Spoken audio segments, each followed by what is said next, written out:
Hello, everybody, and welcome to Shark Sandwich, a series where we look at controversial, divisive, or panned art house films from across the world of cinema to see where we land on the scale. So today we're looking at the film Gummo. This is a film that came out.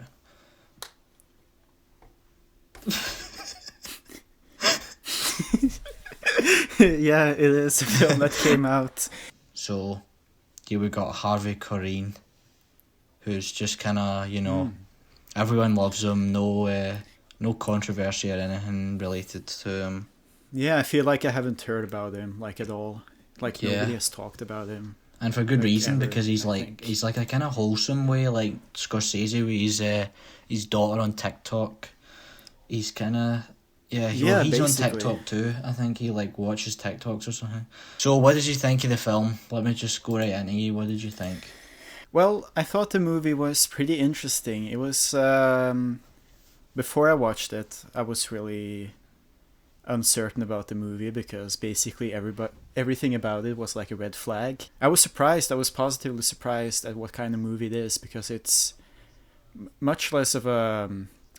I thought it was about like the little kid, but it's more of a look at a community. I actually agree with you. Everything you said, I thought the film was really good. I really liked it. I just thought it was really kind of clever the way that it presented like what you're seeing to you. I think that what it reminded me most of, even though it's not like a movie, it's not similar to that movie at all, but it's like kind of in concept, it's similar to John Waters' Crybaby in the sense that it's looking at these kind of people that you usually don't meet or like that are usually outside of society, I guess. How it doesn't like paint them in a negative light necessarily, it just like paints them as they are, and it's something that I really enjoyed about the movie. Yeah, I agree. Actually, that's an interesting comparison with the Crybaby. I hadn't even thought of that. But honestly, the film it reminded me the most of was actually La Dolce Vita, because it's a similar film in the way that it's like follows that guy and he just like goes through a series of like vignettes and like he meets different people and like does a bunch of different things, but it's all kind of like connected thematically. They have a completely different culture to the people they're living in the same country as. Like, that's a part of America, I guess, that you have these really diverse, different cultures and communities, but like they're a specific, I guess, type where they're like completely different from anybody else. There is a lot of like fucking disgusting shit in this though. Like, for me, like the most disgusting bit like was kind of funny like as well when the fucking chocolate fell into the bath and then he just picks it up and eats it anyway.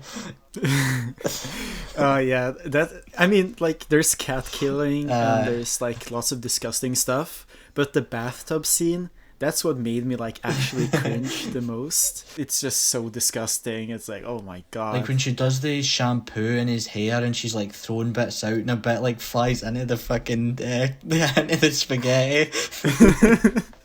It's kind of interesting how like rabbits kind of like always play a part in like a mystery or something like that. Like Donnie Darko as well. Harvey with the guy with the imaginary rabbit. Roger Rabbit, crime mystery. What was that other one again? Fatal Attraction as well. So see, the rabbits. It's all connected by the rabbits. Yeah, it's like the rabbit hole. Exactly. The Matrix. The Matrix as well. Yeah. See, it's all connected. I can see what you mean. And also, I thought about Donnie Darko. That's the thing I was most reminded of when I saw him. Because he's kind of like a... Yeah, there is something otherworldly. He doesn't feel real. Yeah. Speaking of Malik, you said you felt the Malik connection in this. For sure. We actually have the kid from Days of Heaven, Linda Mann. She plays his mum in this. Oh wow! Yeah. Really? Okay, I didn't know that. That's pretty cool. But yeah, it definitely reminded me of Malik's work with like the narration, this loose structure. There's a certain element of the movie that really makes me feel the same way that I do when I watch a Malick film, of really feeling like you are the camera, kind of like you're there. Yeah. Especially with like movies like The Thin Red Line. That's a movie that really like places you into this. You are the camera, and you're just like floating around and observing all these people and their thoughts and ideas and stuff. And I think this movie kind of has a similar effect on me. It definitely reminded me of it. Yeah, nah, I agree. It's very much like a kind of like a fly in the wall kind of thing you just like get to watch. Even like in this one, he films it like as a documentary. I feel like there's a lot of kind of documentary-esque elements to this one.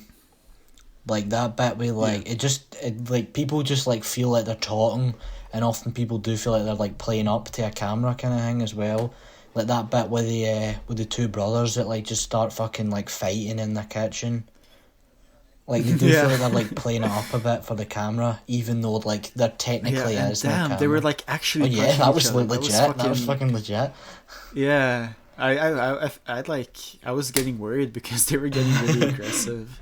I was like, what the fuck? When are they gonna stop? They were like actually punching each other in the face. But like to the Malick thing as well, like the narration in this is like fucking whispered. It's like so soft spoken, and that's something I really liked. I feel like it's kind of like in contrast to like basically everything else in the film. It's all fucking like loud and brash and fucking. To me, like the most powerful moments in this film is actually like when everyone stops yelling. Like that scene like after the arm wrestle when he loses to the wee black fella and he fucking like breaks the table and shit. And like everyone's like laughing and screaming, and then like he breaks the table and it just like all goes fucking silent in the whole room. And like that silence like says more than like anything else. It doesn't bother them. It's just their life. They're kind of bored. They seem really bored, most of them. To be honest, they seem really like fed up with life, and I feel like it kind of expresses that idea. I wonder, like a scene like that, like how much of that was like did they like tell him beforehand like, oh, you're gonna lose here, and then break the fucking table and shit like that, or did he actually just lose and then decide like, oh, I'm pissed, I'm gonna break this fucking table? Is he just like setting up the camera and telling them like the gist of the scene and then just letting them play it out, or is he like giving them specific like, right, you're gonna lash out, you're gonna do this, you're gonna do that? As you said, like it's like impossible to tell if he like actually lost and then got angry, or if he was told to do it. But the fact that it feels so real, it's a huge positive in my book. I don't know, like for Korine, like what his intention was with the movie. It almost feels like he's just like really interested in depicting a community and giving them their voice and like showing this to the world. I guess I was wrong. I guess we agree about the movie more than I thought, because like you said basically this stuff I think. So yeah. Yeah, so really I didn't even need to come here. You could have just filmed this all yourself. Yeah. You should just go and I can just take this over. I think it's unfair that this film has kind of been like lumped in with the shit like a Serbian film and these fucking other movies where it's like top 10 most disturbing movies you should never watch on a full stomach. Because this one kind of like, it reminds me kind of that documentary American Movie, and like you laugh but you kind of feel bad because it's like, are you laughing like at him or are you laughing with him? Because like audiences watched that and like they just laughed at the guy like what a big kind of like redneck weirdo fucking fool. But like after like when I was watching this and I would like find myself laughing, I would almost like want to kind of like correct myself, because I feel like almost like it's like, am I laughing at you? Am I like fucking pointing and laughing at you? Or am I laughing just because it's like a funny thing that you're doing? And honestly, like I couldn't tell sometimes, just because of like, and that's like a really powerful kind of feeling as well to me. It's like, I like that about the film, that it makes you like question yourself and what you're actually looking at. But obviously a lot of people didn't like think about it as much as I did. They just laughed. Like they thought, oh, they're just freaks, and just like laughed. I was gonna say something else, but I forgot. Jesus. Fuck. Yeah, no. Let's just move on. I'll probably remember later. Nah, you don't wait. Just wait here for a couple of minutes, see if you can get Yeah, no, yeah. Let's just sit in silence for like 5 minutes until I remember. No, that is funny. So do you want to go on to like trivia or like production? No. All right. No. Wait, don't move on to trivia. I'll remember it in a second. We could just Right. So we actually are gonna sit here and wait for a minute while you try and get it. I think it was something good, but I mean, I guess we can move on. No, I'm fine. No, It's fine. if it was something good, then I'm gonna wait. It's fine. It's probably stupid. I laughed a lot when he listened to fucking Like a Prayer while he was doing the workout. Oh yeah. Okay, you sure you can't remember what you were gonna say? Yeah, I can't remember. You sure you don't want to wait? It's completely gone. See, like, no, how there's like all the footage, like all the home movie footage and stuff like that. Like he just used footage from just like any source he could find that he just thought like fit. It's like with Kenneth Anger, when he made Scorpio Rising, he claims that he like picked up or like he got like a Jesus movie delivered in his mail, and like he just saw it and was like, okay, I'm just gonna put this into my little thing just because I feel like it fits. And I kind of like that approach because it's I don't know, it gives you a unique like feeling, I guess. It's something nobody else could have come up with because it's not like based on logic, it's just based on like complete feeling and coincidence, you know? Yeah, nah, I agree. I feel like you can kind of see some of the anger, as in Kenneth anger, not the feeling of anger. Yeah. And this, like, in the kind of the montage bits, like specifically the bit with Roy Orbison crying, Roy Orbison's song crying, not actually Roy Orbison himself crying. Yeah, you have to clear up a lot of these things. Speaking of Werner Herzog, he praised the film, and he specifically he specifically talked about being impressed by the bacon on the wall during the bath scene. Specifically, just the bacon. Yeah, specifically, really impressed him. He liked the bacon on the wall. Another praise here from another director, Gus Van Sant, the film director Gus Van Sant. He said it was venomous in story, genius in character, victorious in structure, teasingly gentle in epilogue, slapstick in theme, rebellious in nature, honest at heart, inspirational in its creation, and with contempt at the tip of its tongue. Gummo is a portrait of small-town middle American life that is both bracingly